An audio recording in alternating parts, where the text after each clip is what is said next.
Yigitlar, eshiting. Sizni bir parcha go'shtligingizdan taqilib, o'g'il tug'dim deya, o'g'il ko'rdim deya mahallaga osh berib, karnay surnay chaldirib, xursand bo'lib dunyolarga sig'magan ota-onangizni uylaganingizdan keyin ayolingizni yonida hattoki gaplari noto'g'ri bo'lsa ham gaplarini, so'zlarini ikki qilmang. Sizni ortingizdan mehr ko'raman deb qahr ko'rishmasin. Sizni ayolingiz sizga qarab, ota-onangizga qanday munosabat qilishni o'rganadi. Sizni qilayotgan noto'g'ri fe'llaringiz, munosabatlaringiz ularni ko'nglini og'ritib qo'ymasin. Zero bu qaytar dunyoki bir kun kelib farzandlaringizdan qaytadi.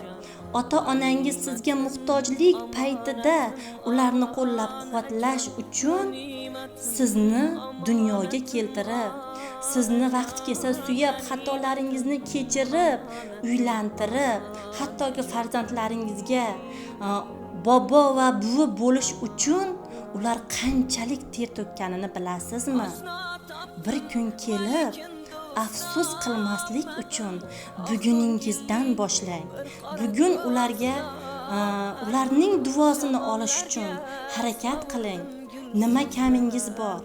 Onajon, mehr ko'ra olyapsizmi mendan? Mendan rozimisiz? Qandayin munosabatda bo'layotganingizni hattoki ulardan so'rang. Ular sizdan ortiqcha pul yoki boylik talab qilmaydi.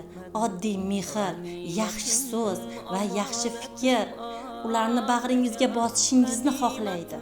Shu xolos.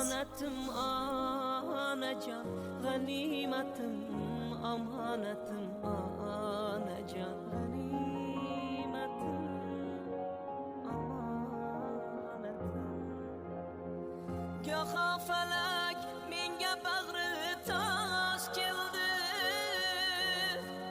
ishonganim xonimga yo'ldosh keldi. Omad ketsa hamma kuldi ustimdan, faqat sizning ko'zingizga yosh keldi. Hoki poyingizni ko'zimga suray, o'zim yarim ko'nglingizni to'ldiray. Bir chekkaga surib qo'yib dunyoni, o'g'il bo'lib yoningizda o'ltiray. Bir chekkaga surib qo'yib dunyoni, o'g'il bo'lib yoningizda o'ltiray. G'animatim, omonatim, onajon. G'animatim, omonatim, onajon. G'animatim, omonatim, onajon.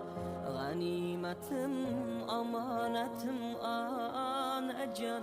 G'animatim, omonatim, onajon. G'animatim, omonatim, onajon.